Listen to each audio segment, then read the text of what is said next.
पाकिस्तान और इंग्लैंड के मैच के 3 टर्निंग पॉइंट है जो मेरी नज़र में इम्पोर्टेंट था, जिसकी वजह से पाकिस्तान मैच हार गया।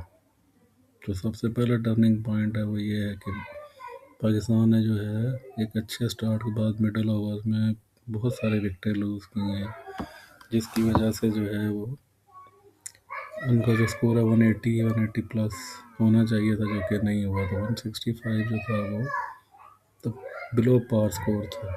तो सबसे पहला रीज़न तो ये है कि जो पाकिस्तान ने आखिरी 5 ओवर में जो है ना विकेटें लूज़ की।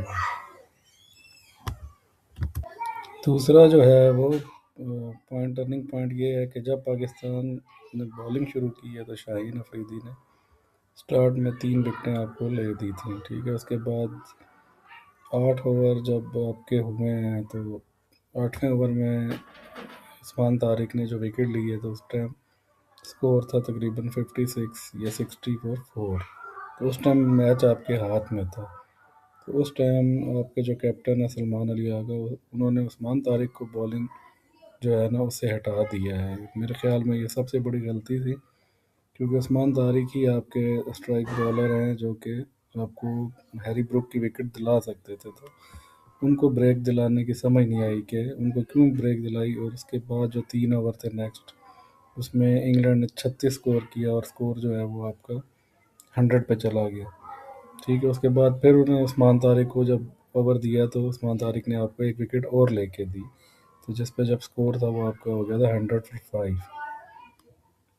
और तीसरा जो टर्निंग पॉइंट है ना वो पाकिस्तान के जो आखिरी के 5 ओवर थे ना, कि जिसमें इनको एटलीस्ट जो है वो 10 ओवर खेलना चाहिए था। लेकिन जो बैट्समैन आ रहा था वो पता नहीं उनको क्या उनके दिमाग में चल रहा था कि वो ऊंची लंबी शॉटें मार रहे हैं। हालांकि आप सिंगल डबल करके भी 10 ओवर हासिल कर सकते हैं, जैसा कि लास्ट में आपने देखा होगा कि शादाब ने इसी तरह डबल डबल करके भी 8 से 10 रन ईजिली बनाए हैं। लेकिन जो बैट्समैन आ रहा था जी, फ़खर ने शॉट मारी, एक आपने छक्का लगा दिया आदिल रशीद को, तो अब आप बाकी सिंगल डबल करो।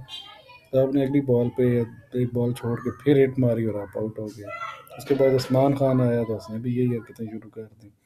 तो मेरे ख्याल में तो टर्निंग पॉइंट यही था कि पाकिस्तान के जो बैट्समैन है ना, इनका दिमाग बिल्कुल नहीं काम करता है। इनमें मतलब मैच अवेयरनेस तो है ही नहीं कि हम जो है ना मैच की क्या सिचुएशन है और कैसे हमने आगे एटलीस्ट पूरे ओवर तो खेलें। और फ़खर को चाहिए था कि वो आपको लास्ट तक मैच को लेके जाता 20 ओवर तक, लेकिन उन्होंने भी पता नहीं क्या ज़हन में रखा हुआ था कि शायद हमने 200 करना है या 220 करना है, जबकि यहाँ पे इस ग्राउंड में 180 का स्कोर जो था वो इनफ था। तो ये जो है ना 3 इम्पोर्टेंट टर्निंग पॉइंट है इस मैच में। लगी जो सबसे मेरा ख्याल है जो बड़ी गलती की है ना वो हमारे कप्तान ने की थी, कि जब इंग्लैंड के 4 आउट हुए थे और उस्मान तारिक ने विकेट लिए तो उसके बाद ओवर ही नहीं दिया उसको।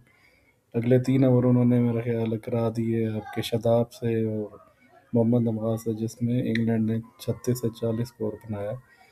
जिसके बाद मैच तकरीबन आपके यहाँ से निकल चुका था। उसके बाद तो फिर उस्मान तारिक को ओवर देने का फ़ायदा ही नहीं था, क्योंकि उन्होंने रन रेट नीचे कर लिया था और फिर वो जो है ना 3 से 4 रन या 5 रन एक ओवर में बनाकर उस्मान तारिक का ओवर कर लेते थे पास। तो उन्हें पता था कि दूसरी तरफ से हमें ईजिली रन मिल जाएंगे।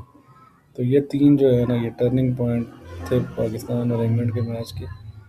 और मेरा ख्याल है कि हम ज़्यादा जो हम मैच आ रहे हैं वो अपनी कैप्टनसी की वजह से आ रहे हैं। और हमेशा पाकिस्तान का यही मसला है कि जब ये मैच विनिंग पोजीशन में आते हैं तो उसके बाद ये पता नहीं क्यों डरते हैं और फिर मेन बॉलर हटा लेते हैं।